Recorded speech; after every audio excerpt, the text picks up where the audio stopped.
Prezadíssimo telespectador, seja muito bem-vindo a mais uma entrevista do JE na TV.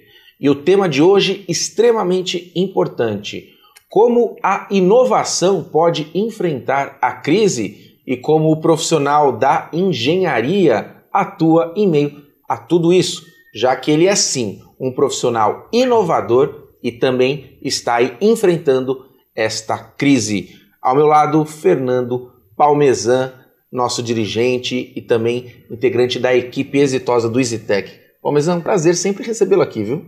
Prazer é meu, Fábio. É sempre bom, gostoso estar aqui batendo um papo com você e levando uma mensagem de boas expectativas para o pessoal que nos acompanha. Palmesan, no nosso Jornal do Engenheiro versão impressa deste mês, o pessoal que não tem a versão impressa aí consigo pode acessar no nosso site cesp.org.br, você escreveu um artigo a respeito dessa relação da inovação com a crise. Qual a mensagem principal que você quis passar com esse artigo? A mensagem, Fábio, é que uma das maneiras de a gente sair da crise no nosso país é realmente através da inovação.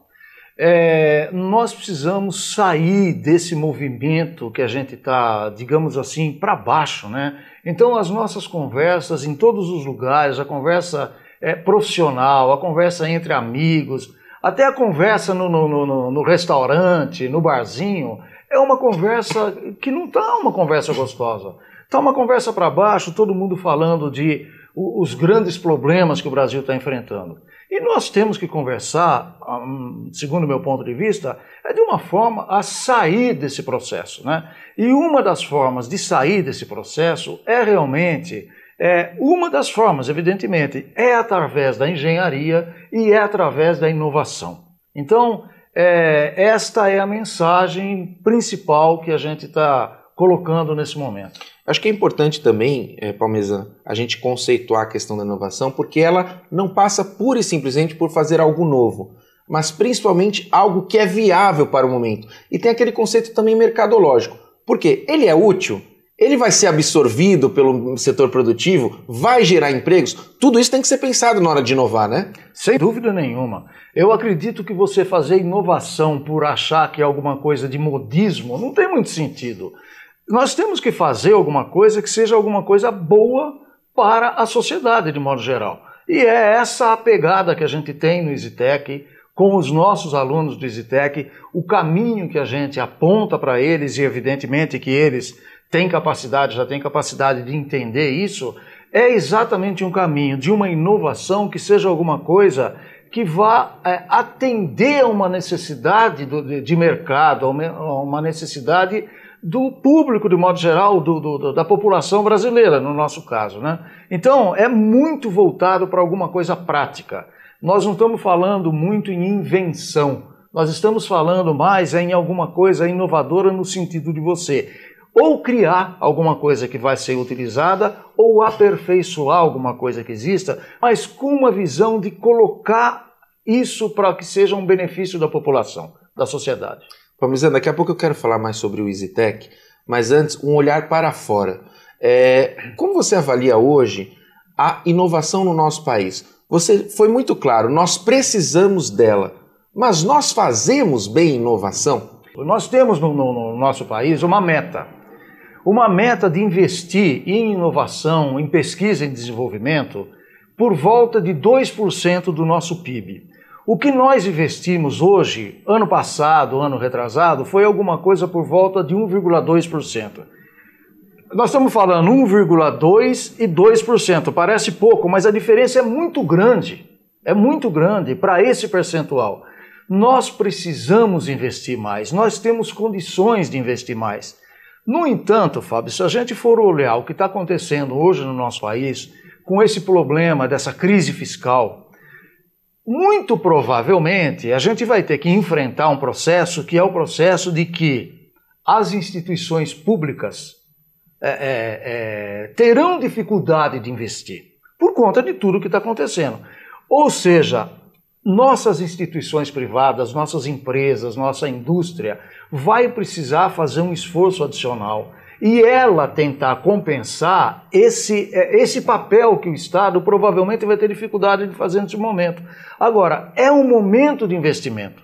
Nós temos que nos preparar, porque o mundo todo está passando por um processo difícil. Quem estiver preparado, as empresas que estiverem preparadas, e impreparado significa sim inovação.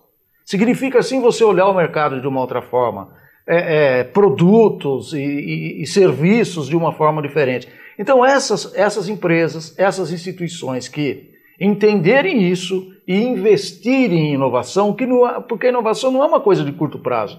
Você tem que investir pensando no futuro. Essas empresas terão muitas condições de sucesso no momento seguinte.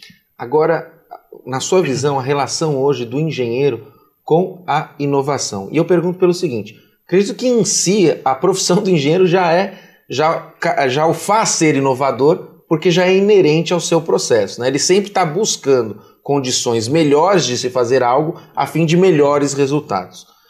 Mas eu pergunto, como é que o engenheiro hoje deve encarar essa questão hoje de que, você mesmo pontuou, o Estado que já investe pouco, né, está difícil para o momento. As empresas precisam pegar essa responsabilidade para si. O que o profissional pode fazer? Se preparar, se estudar, ter mais aguçada essa visão de inovação? Precisa se capacitar mais, Fábio. É esse o processo, porque o processo inovativo, o processo da inovação, não é alguma coisa que cai do céu, não. Ele é um processo em que você tem que se planejar muito, em que você tem que trabalhar muito. E você tem que ter muito conhecimento de fronteira, conhecimento de ponta. Você só consegue isso se você se capacitar. Então, a capacitação do profissional que já está no mercado, a requalificação, é importantíssima. E para quem está estudando, que vai ser um futuro profissional, digamos, da engenharia, que é a nossa área de conversa aqui, precisa ter uma condição, uma qualificação muito boa, sabe? Então, esse processo todo é um processo complexo, não é uma coisa simples. Não é simplesmente eu dizer, não, eu vou inovar. Mas o que é isso? É um processo trabalhoso, é um processo que não é simples. Claro que uma invenção pode ser alguma coisa assim, um estalo, mas de maneira geral é arregaçar as mangas e trabalhar muito e estar muito bem preparado. Essa é a maneira de você atingir o seu objetivo, de você colocar um processo inovativo, de inovação em um produto, em um serviço, em uma atividade que você faça. Daí, então, a importância de uma instituição como o EasyTech, que tem na sua gênese formar profissionais que tenham a inovação no sangue? Exatamente. Os estudantes do EasyTech, eles, além de serem altamente capacitados naquelas matérias técnicas da engenharia, eles têm uma carga horária de cálculo, de química, de física, muito superior à maioria das instituições de ensino de engenharia, mesmo aquelas instituições já renomadas, conhecidas. Então, o estudante do EasyTech ele vai ter uma capacidade técnica muito grande, mas além disso, ele tem muito conhecimento de empreendedorismo, muita informação nessa área, sabe? Para que ele possa realmente ser uma pessoa que vá ter condições de responder àquilo que a sociedade está precisando. Porque o curso de Engenharia de Inovação, que foi criado pelo Sindicato dos Engenheiros, ele foi pensado dessa maneira. É um nicho que nós precisamos atender. Nós não vamos conseguir, muito dificilmente a gente vai conseguir avançar o processo, no Brasil, um processo melhor de requalificação, um processo socialmente bom e estável, se a gente não tiver a inovação fazendo parte da nossa discussão, a inovação fazendo parte assim inerente das nossas empresas. Tem que ser alguma coisa que os nossos empresários, o nosso país de maneira geral, entenda da necessidade. Não é modismo, é necessidade para a sobrevivência. Parmesan, você é um militante animado com a causa da educação continuada, né? E depois da graduação, o profissional não tem que descansar no quesito estudo, né? Mas eu quero voltar um pouquinho no ensino médio, por exemplo, que agora está se debatendo tanto a reforma, eu queria saber se não seria o ponto da gente já aproveitar que está se abrindo o debate para ver que conceitos de inovação nas diversas disciplinas a gente poderia colocar no ensino médio. Será que isso ajudaria também a sociedade como um todo a pensar de um jeito diferente? Fábio, claro que ajudaria. Eu acho que num momento de mudança como esse que a gente está passando, em que a gente está revendo o nosso processo de educação, digamos assim, essa discussão é muito importante. Eu me lembro, Fábio, que há muito pouco tempo atrás, digamos assim, 4 ou 5 anos atrás, eu analisei, li um artigo e me atentei para aquilo lá. Um processo que acontece na Alemanha, estava acontecendo naquele momento, em que os alemães estavam achando que tinha pouco engenheiro sendo formado. E inovação tem muito a ver com a área de engenharia. O que foi feito na Alemanha? Desde os primeiros anos da escola, do início da pré-escola, os alunos tinham noções de inovação, noções de engenharia, para que aquela nova população que seria formada pudesse, muitos deles, migrar para a área de engenharia. Entendeu? Isso num país que forma muito mais engenheiros do que o Brasil. Isso num país que tem uma qualidade de educação bastante razoável, digamos assim, né? Eu acredito até que, em alguns casos, melhor que a nossa. Então, nós temos que enfrentar essa discussão, Fábio. Nós temos, sim, que colocar desde o processo inicial de educação das nossas crianças, nós temos que colocar essa ideia. Perfeito. No próximo bloco, nós vamos também falar sobre quais as propostas de inovação que os engenheiros trazem para a sociedade como um todo. Como é que eles também, inovadores que são, ensinam a sociedade a inovar. A gente volta daqui a pouquinho, não saia daí.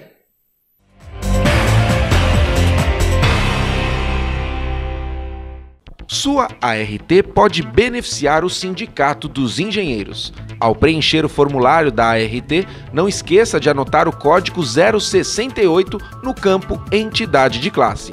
Com isso, você destina 16% do valor para o CESP. Fique atento, o campo não pode estar preenchido previamente. Apoio Cultural, Conselho Regional de Engenharia e Agronomia do Estado de São Paulo.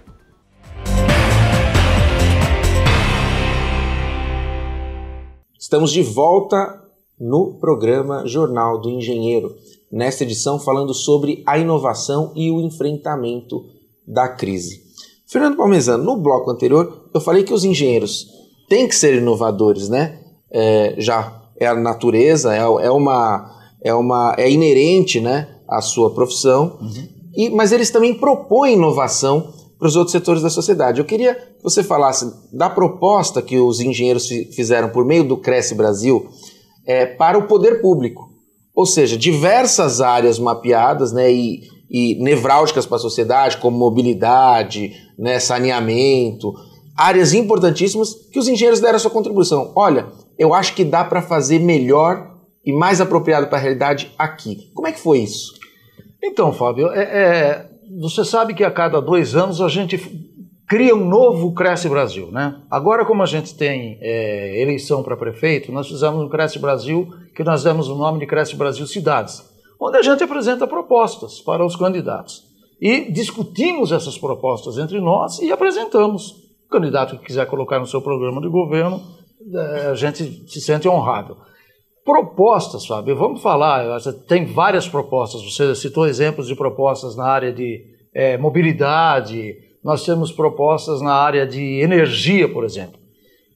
Para falar de alguma coisa que é assim, o dia a dia da nossa cidade e o dia a dia da nossa vida. Nós temos na cidade de São Paulo, a gente olha para cima e a gente vê uma montoeira de fio, a gente vê, é uma coisa que não é bonita, não é agradável. E também perigoso, né? Perigoso. Porque tem uns pendendo. É algo muito perigoso e é algo que agride, eu acho que é uma agressão à cidade de modo geral. Bom, nós temos propostas assim muito diretas e de algo que pode ser feito não é tão difícil de se conseguir fazer isso, porque existe até verba destinada para alguma coisa desse tipo. Na área de iluminação pública, por exemplo. Então, quais são as sugestões? Não é nada mirabolante. É a gente, basicamente, melhorar a nossa cidade, as cidades de modo geral, em termos de iluminação pública, trocando as nossas lâmpadas atuais, que são utilizadas, por lâmpadas de LED, por exemplo. É uma inovação, e é uma inovação que traria para os municípios, além da vantagem de ser muito mais iluminado, de você ter muito mais segurança, também uma outra questão, que é a questão da economia na utilização da energia. Então, por exemplo, se a gente trocasse toda a iluminação pública de São Paulo, provavelmente a gente teria uma economia de quase 50% no consumo de energia.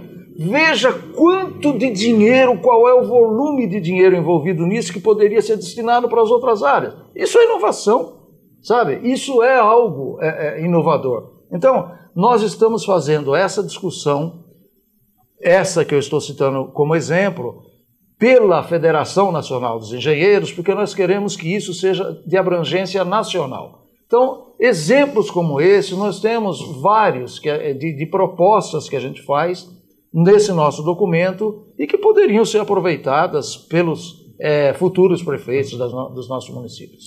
Parmesan, esse documento que foi feito pelo Cresce Brasil Cidades, como você mesmo disse, é um projeto nacional, foi entregue aos candidatos a prefeitos. Nós estamos gravando essa entrevista antes do primeiro turno no nosso país. Muitas cidades agora já conhecem os seus prefeitos, outras ainda estão em meio ao segundo turno, mas eu quero perguntar o seguinte, é também inovador esse processo de interação, porque uma vez que você leva um projeto, você propõe para um candidato a prefeito, ele vira prefeito, ele também interage, fala, olha, na minha cidade eu acho que precisa fazer essa adaptação aqui, o que vocês acham? Cria-se um diálogo em torno dessas propostas? Cria-se um grande diálogo, Fábio, um grande diálogo, porque, veja, como a Federação Nacional tem uma abrangência nacional, nós temos sindicatos de engenheiro atuando em todos os estados do país. Então, a conversa dos prefeitos com os nossos militantes, com os nossos diretores desses sindicatos de engenheiros, fica alguma coisa muito fácil. Como nossas instituições são instituições que têm, por assim, princípio, tentar ajudar num processo de melhora para a sociedade, a nossa conversa é uma conversa que flui muito fácil. Então, muitos dos atuais candidatos, muitos daqueles que serão eleitos no primeiro turno e aqueles que vão para o segundo turno e serão eleitos no segundo turno, nos procuram para fazer essa conversa. Esse processo é um processo que está ficando cada vez mais difundido no país. Parmesan, o Cresce Brasil, que eu queria que você explicasse para nós a dimensão, né, já que o Cresce Brasil Cidades é uma edição, mas o projeto é algo muito maior, eu queria partir a pergunta de um episódio recente que foi 2014, que nós tivemos a Copa do Mundo aqui, um evento sobre o qual todos os olhos do mundo estavam voltados, e a FNE teve uma atitude muito cívica e liderada pelo Murilo Pinheiro, que foi o seguinte, muitos queriam a Copa e muitos não queriam a Copa.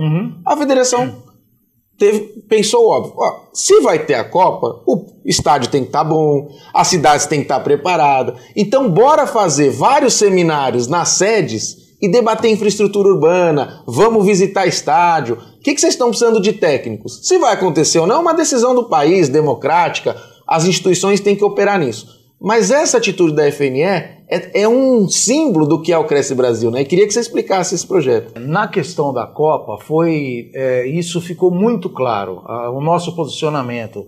Um posicionamento, digamos assim, antes de mais nada, apartidário, sabe? O nosso interesse, naquele momento, não era a Copa do Mundo enquanto um campeonato de futebol. O nosso interesse era em poder utilizar aquela estrutura que estava sendo montada para que a gente tivesse um legado que fosse alguma coisa boa para a nossa população, boa para o brasileiro de modo geral. Então, nós atuamos sim, nós fizemos inúmeros seminários discutindo é principalmente a questão de mobilidade nas cidades, onde aconteceriam, nas cidades sedes, onde aconteceriam os jogos. Muitas das coisas que foram implementadas foram frutos das nossas discussões, das nossas cobranças, sabe? Porque existia um projeto, né, de grandes obras para as cidades, mas você sabe como funciona. Se não existe alguém cobrando, olhando, acompanhando, as coisas às vezes não saem, né?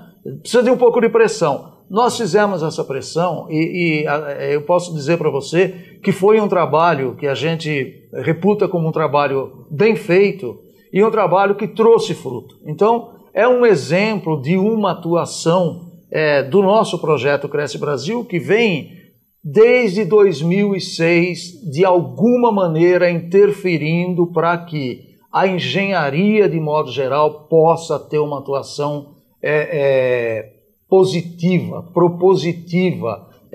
Então a gente propõe e cobra, sabe? Propõe e cobra, porque você sabe como engenheiro funciona, né? Engenheiro quer ver a obra pronta, né? Então nós vamos atrás, a gente quer ver a coisa acontecendo. Começan, muito obrigado, viu? Valeu, Fábio. Obrigado a você.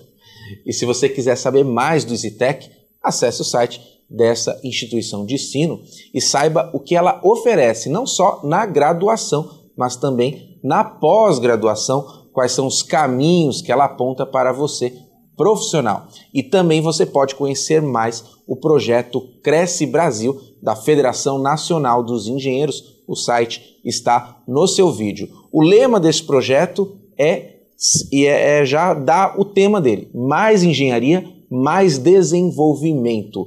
E você acompanha ainda mais notícias aqui no Jornal do Engenheiro, porque ele não acabou. Um forte abraço e até breve!